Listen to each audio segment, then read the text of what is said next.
오늘 함께 나눌 말씀은 사사기 13장 21절에서 25절 말씀입니다. 사사기 13장 21절에서 25절 말씀 교독하시겠습니다. 여호와의 사자가 마노아와 그의 아내에게 다시 나타나지 아니하니 마노아가 그제야 그가 여호와의 사자인 줄 알고 그의 아내에게 이르되 우리가 하나님을 보았으니 반드시 죽으리로다 하니 그의 아내가 그에게 이르되 여호와께서 우리를 죽이려 하셨더라면 우리 손에서 번제와 소제를 받지 아니하셨을 것이요 이 모든 일을 보이지 아니하셨을 것이며 이제 이런 말씀도 우리에게 이르지 아니하셨으리이다 하였더라.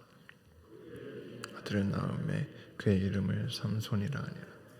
그 아이가 자라매 여호와께서 그에게 복을 주시더니. 함께 읽겠습니다. 소라와 에스타올 사이 마하네단에서 여호와의 영이 그를 움직이기 시작하셨더라. 아멘. 벌써 이제 10월의 마지막 날입니다. 하나님의 동행하심과 역사하심을 돌아보면서 또 한 달을 마무리하는 우리 모두가 되길 소망합니다. 오늘 말씀은 이제 하나님의 사자와 이렇게 있었던 일 다음에 이어지는 내용인데 그래서 이 이전 내용을 간략하게 짚고 넘어가려고 합니다. 자녀를 낳지 못하던 마노아 부부에게 하나님의 사자가 나타나서 너희가 아들을 낳을 건데 그 아이를 나실인으로 키워라 라고 말합니다. 그러고는 이제 마노아가 그 사람에게 그 하나님의 사자를 사람으로 알고 대접하려고 하자 이제 하나님께 제사를 드리라고 하죠. 그래서 이제 그들이 하나님께 제사를 드리니 그 제사의 불꽃을 타고 그 하나님의 사자가 하늘로 그대로 올라갑니다. 그러니까 이제 오늘 읽은 본문 바로 앞전인 20절에서 그들이 땅에 얼굴을 대고 엎드리니라 라고 나와 있죠. 이 행동은 경배 행동으로 볼 수가 있는데 지금 마노아 부부가 그렇게 같은 행동을 취했지만 두 사람의 마음, 내면의 신앙의 상태는 다릅니다. 우선 마노아는 이 이야기 전체적으로 조금 무지한 이미지로 표현되는 듯합니다. 하나님의 사자가 그의 아내에게 먼저 나타나서 아이를 나실인으로 키우라고 방법을 얘기를 해줬고 이제 그 아내가 이러이러한 일이 있었다라면서 그 모든 방법까지 다 마노아에게 얘기를 해줬는데 마노아가 하나님의 사자를 찾고는 만나게 되자 다시 그대로 물어봅니다. 하지만 하나님의 사자의 대답은 자신의 아내가 했던 말과 같죠. 그리고 또 16절 뒷부분에 보면 이는 그가 여호와의 사자인 줄 마노아가 알지 못했다라고 나와 있습니다. 그렇게 이제 줄곧 좀 특별한 것 같은데 사사나 선지자 정도 되는 그런 존재인 것 같은데 사람이라고 생각했던 존재가 하늘로 올라가서는 사라지니까 그제서야 하나님의 사자였구나라는 것을 깨달았다고 하죠. 그리고는 이제 22절에 마노아의 반응이 이어집니다. 그의 아내에게 이르되 우리가 하나님을 보았으니 반드시 죽으리로다. 마노아는 두려움에 빠집니다. 자기가 하나님을 봤으니 죽을 것이다.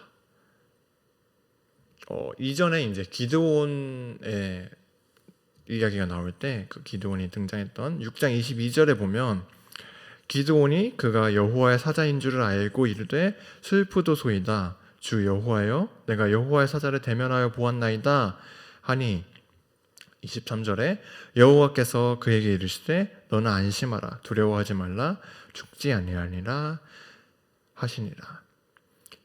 기드온도 이제 포도주 틀에서 타작을 하던 그때 찾아왔던 여호와의 사자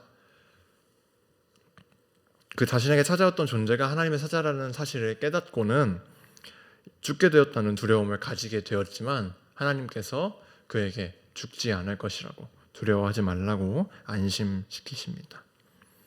그리고 이 두려움을 잠재우는 역할을 오늘 본문에서는 마노아의 아내가 수행하고 있죠. 그녀가 23절에서 말하고 있는 내용은 이거죠.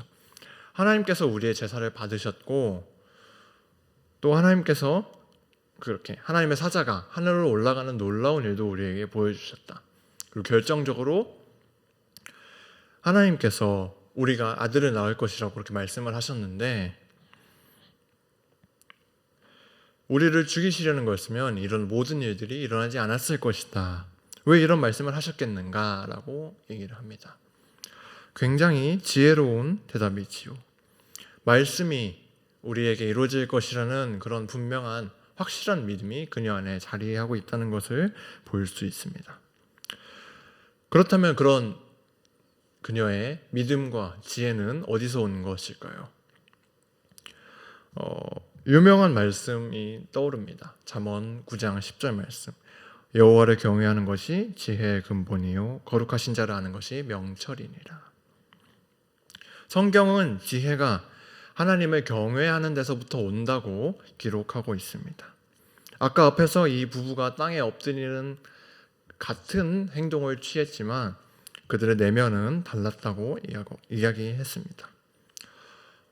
마노아는 두려움을 품었고 그의 아내는 하나님을 경외하는 마음을 가졌습니다.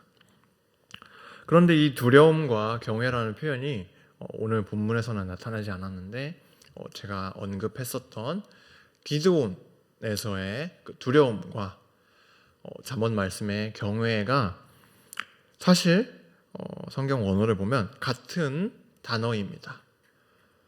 그렇다면 잠언 9절을 이렇게도 읽어볼 수 있는 거죠. 여호와를 두려워하는 것이 지혜의 근본이요. 그렇다면 이제 마노아도 두려워했고 그의 아내도 두려움을 가진 건데 그들의 반응이 전혀 다르게 나타나는 것은 두려움의 대상이 달랐기 때문입니다. 두려움의 원인이 달랐지요. 잠언 말씀에 따르면 그렇다면 마노아는 그의 아내와 달리 하나님을 두려워했던 것이 아닙니다. 마노아는 죽음을, 자기 목숨을 잃게 될까 두려워했습니다. 인간은 누구나 육신의 죽음을 겪게 되는 유한한 존재입니다. 그리고 그렇게 죽게 되면 이 세상에서의 모든 것을 잃게 되지요. 마노아의 두려움은 이 잃어버림에 대한 두려움이라고 할 수 있습니다. 이는 반대로 말하면 잃고 싶지 않은 욕심, 그것이 마노아에게 있었고 이것이 바로 죄이지요. 이 죄 때문에 마노아는 하나님을 오해하고 또 두려움의 대상을 잘못 설정했습니다. 일단 인간적인 논리로만 보더라도 어떤 두 강력한 무시무시한 존재가 있다고 친다면 둘 중 더 강력한 존재를 두려워하는 게 일반적입니다. 그렇다면 하나님과 죽음 중에서 어떤 대상이 더 강력합니까? 당연히 하나님이시죠. 죽음을 이기시는 분, 또 부활을 이루심으로써 죽음 위에 하나님이 계시다고 그분의 주권을 하나님께서 분명하게 드러내셨습니다. 그렇기 때문에 죽음이 아니라 하나님을 두려워해야 합니다. 하지만 마노아는 하나님을 제대로 알지 못했죠.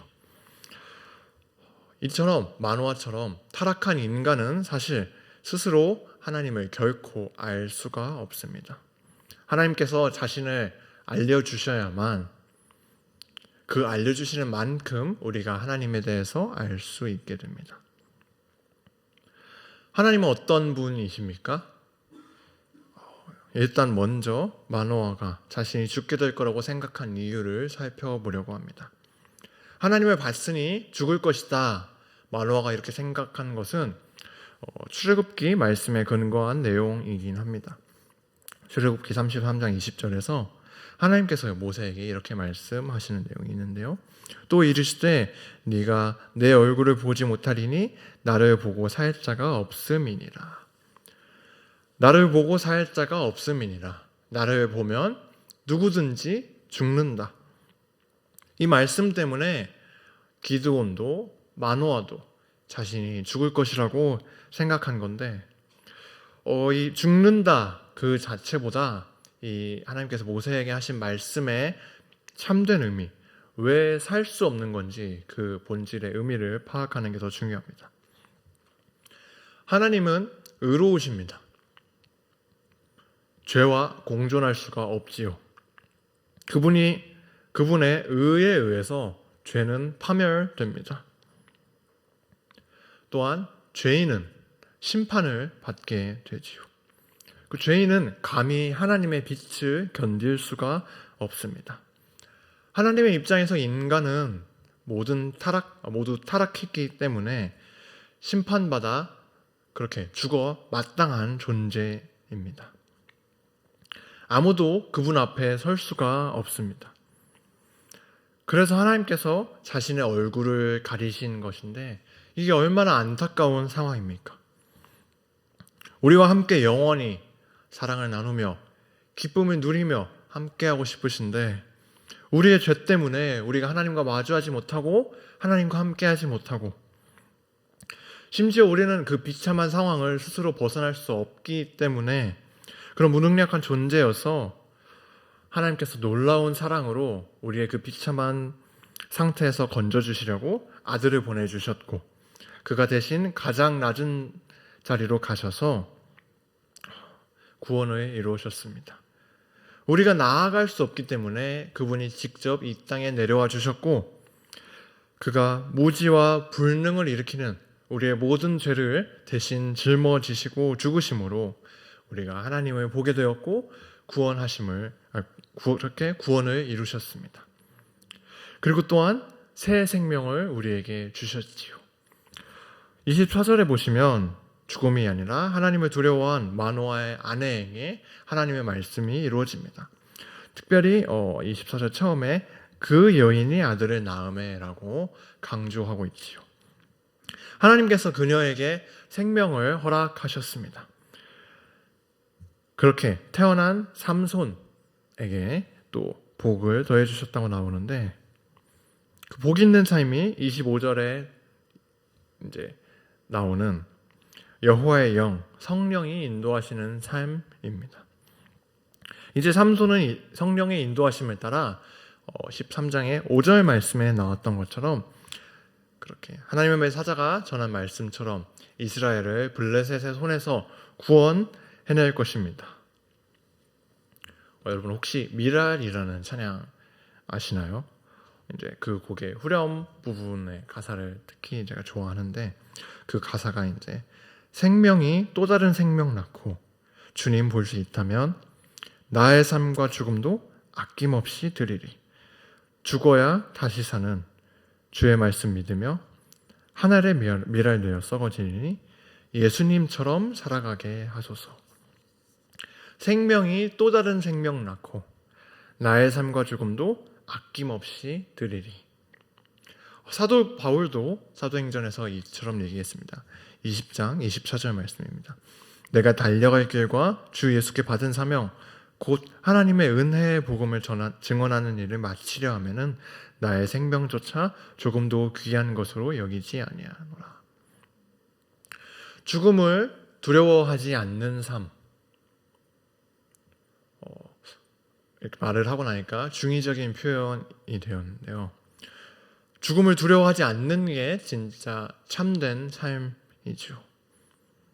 바울이 받은 사명, 바울이 예수님께 받은 그 사명이 사실 우리에게도 주어진 사명입니다. 항상 생각하는 건데 그리스도인이라는 표현이 참 대단한 표현인 것 같습니다. 이 이름 자체가 이미 그리스도를 드러내고 있지요. 사도행전 1장 8절 오직 성령이 너희에게 임하시면 너희가 권능을 받고 예루살렘과 온 유대와 사마리아와 땅 끝까지 이르러 내 증인이 되리라 하시니라. 성령이 인도하시는 삶이 예수님을 드러내는 삶, 예수님을 본받는 삶입니다. 그리고 예수님께서는 또 이렇게 말씀하셨습니다. 누구든지 나를 따라오려거든 자기를 부인하고 자기 십자가를 지고 나를 따라올 것이니라. 죽음을 두려워하지 않고 오직 하나님만을 경외함으로 성령께 이끌리는 삶, 그 삶이 오늘 말씀에서처럼 복된 삶이고 그 삶 가운데 말씀대로 생명을 살리고 놀라운 구원의 역사가 이루어질 것입니다. 그렇게 우리가 담대하게 그리스도인으로서 살아내는 모두가 되기를 소망합니다. 우리 함께 기도하시겠습니다. 하나님 아버지, 주님만 바라보게 하여 주시옵소서. 주님만을 경외하게 하여 주시옵소서. 하나님의 말씀이, 하나님의 뜻이 우리의 삶 가운데 이루어지길 소망합니다. 우리가 그것을 기대함으로 담대하게 살아내게 하여 주시옵소서. 우리가 생명을 살리는 놀라운 역사에 동참할 수 있도록 성령 하나님 우리의 삶을 꼭 붙들어 주시고 인도하여 주시옵소서. 예수님의 이름으로 기도드립니다.